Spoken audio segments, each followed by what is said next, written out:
LDF-ന് തന്നെയാണ് തുടർ ഭരണം സാധ്യമാണ്. കാരണം അതിന് അനുസരിച്ചുള്ള പ്രവർത്തനങ്ങളും അവർ നടത്തിയിട്ടുണ്ട് ഈ 10 വർഷക്കാലം. നന്നായിരുന്നു, ഒരുപാട് നല്ല മാറ്റങ്ങൾ കൊണ്ടുവന്നിട്ടുണ്ട്.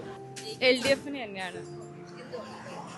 എന്തുകൊണ്ടല്ലാന്നുള്ളതാണ് ചോദ്യം. കാരണം നമുക്ക് നമ്മുടെ കോളേജുകളാണെങ്കിലും ഇന്നത്തെ വിദ്യാഭ്യാസ സ്ഥാപനങ്ങളാണെങ്കിലും ഇപ്പം ഞാൻ ക്യാമ്പസിലാണ് പഠിക്കുന്നത്. അപ്പം ക്യാമ്പസിൽ ഒരു 10 വർഷത്തിന് മുമ്പുള്ള അവസ്ഥ നമുക്ക് അറിയുന്നതാണ്. കഴിഞ്ഞ 10 വർഷത്തിൽ ക്യാമ്പസിലാണെങ്കിൽ ഇൻഫ്രാസ്ട്രക്ചറിന്റെ വളരെയധികം മാറ്റങ്ങൾ വന്നിട്ടുണ്ട്. അതുപോലെ തന്നെ വിദ്യാഭ്യാസ സ്ഥാപനങ്ങളാവട്ടെ പൊതുവായിട്ടുള്ള എല്ലാ കാര്യങ്ങളിലും നമുക്ക് മാറ്റം വിസിബിൾ ആയി കാണാൻ പറ്റുന്നുണ്ട്. LDF-നാണ് മുൻഗണന. LDF ആണ്. തുടർഭരണം സാധ്യമാണപ്പോൾ. എൻ്റെ ഒപ്പീനിയനിൽ ഒരു നല്ല ഭരണം മുൻപുണ്ടായിട്ടുണ്ട്. അപ്പം ഇനിയും അവർ തന്നെ വന്നു കഴിഞ്ഞിട്ടുണ്ടെങ്കിൽ ഒരു നല്ലൊരു മാറ്റം ഉണ്ടാവുന്നു. ഉറപ്പായിട്ടും ഇത്രയും കാലത്തെ വികസനം ജനങ്ങൾ മറക്കാറില്ല.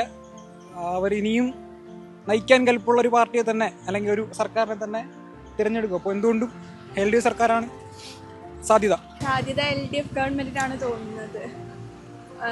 കാരണം പിന്നോട്ട് നോക്കുകയാണെങ്കിൽ നടന്ന വികസന പ്രവർത്തനങ്ങളായാലും അതേപോലെ തന്നെ രാഷ്ട്രീയ നിലപാടുകളൊക്കെ ആയാലും LDF-ൻ്റെതാണ് ബെറ്റർ ആയിട്ട് തോന്നുന്നത്. തുടർ ഭരണം ഉണ്ടാവും തന്നെയാണ് ഞാൻ വിശ്വസിക്കുന്നത്. കാരണം ഇപ്പോൾ കഴിഞ്ഞ 10 വർഷത്തിനുള്ളിൽ ഇതിന് ഉണ്ടാവാത്ത വിധത്തിലുള്ള ഒരുപാട് പ്രതിസന്ധികൾ കേരളം ഫേസ് ചെയ്തിട്ടുണ്ടായിരുന്നു. ഇപ്പോഴത്തെ വികസനവും അതുപോലെ LDF ഗവൺമെൻറ് ചെയ്ത കാര്യം ഇപ്പം മുണ്ടക്കൈ ചൂരൽമല അതുപോലെ പാലങ്ങൾ അങ്ങനെ ഒരുപാട് സ്കൂളുകൾ അങ്ങനെ ചെയ്ത വികസനങ്ങളും അതുപോലെ പെൻഷൻ ഇപ്പം മുൻപ് UDF ഗവൺമെൻറ് കൊടുക്കാതിരുന്ന പെൻഷൻ കുടിശ്ശിക ഉൾപ്പെടെ കൊടുത്തിരുന്നത് ഇപ്പം നമ്മുടെ LDF ഗവൺമെൻറ്റാണ്.